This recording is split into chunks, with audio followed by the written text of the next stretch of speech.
Peace. What's happening, good people? This gift here for Pay Us No Mind, and today we're talking about how streaming platforms devalue music. Now, streaming platforms pay artists based on market share.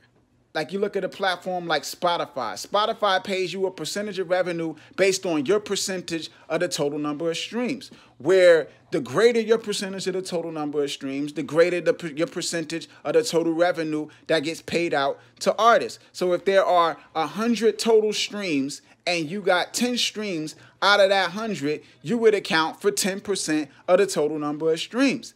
If there was $1,000 earned, that 10% of the total number of streams would pay you 10% of that $1,000, which would pay you $100. So the value of your 10 streams would be $100. Now, the problem is that as the total number of streams increases, the value of your 10 streams decreases. So if the total number of streams increases to 1,000, then your 10 streams now only accounts for 1% of the total number of streams and 1% of the $1,000, which would only pay you $10 and not $100. And if the total number of streams increase to 10,000, your 10 streams will only account for 0.10% of the total number of streams, which would mean you will only account for 0.10% of the total revenue, which would move you from making $10 to $1. And as the total number of streams increases,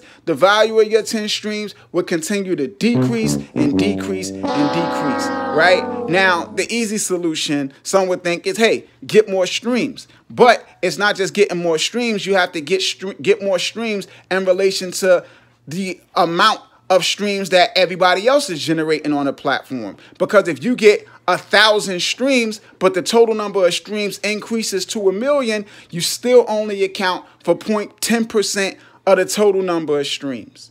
Now, in order for an artist's music to hold its value, for those 10 streams to hold its value, you would need for Spotify's total revenue to increase in relation to the total number of streams increase. So if the total number of streams on Spotify increase from 100 to 1,000, you would need their revenue to increase from 1,000 to 10,000.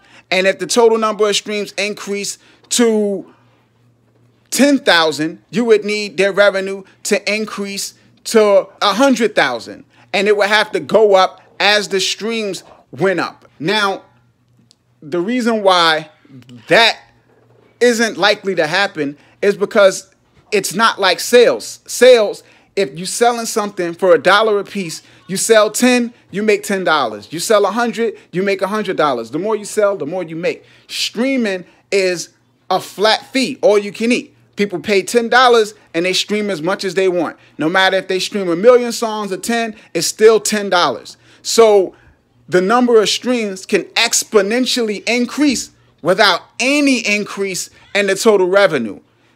Now, when an artist like Drake gets 1 billion streams, he doesn't make more money for the streaming platform. He just gets a larger percentage of the revenue, which leaves less for everybody else. Now, a platform like Spotify isn't subject to the market share system that they've set up for artists. They take their 30% of revenue off top, and the 70% that remains gets split amongst artists based on market share. Now, for all of the people out there that don't get why some artists are upset and demanding change with the streaming economics and things like that, here you go. Now, make sure you comment. Let me know how you feel about this video. Let me know how you feel about the system. Make sure you share. Subscribe to the channel if you haven't done that. Hit me up at real_PayUsNoMind on Instagram, at PayUsNoMind on Twitter. This is Gift, signing off. Pay Us No Mind. Peace, good people. One.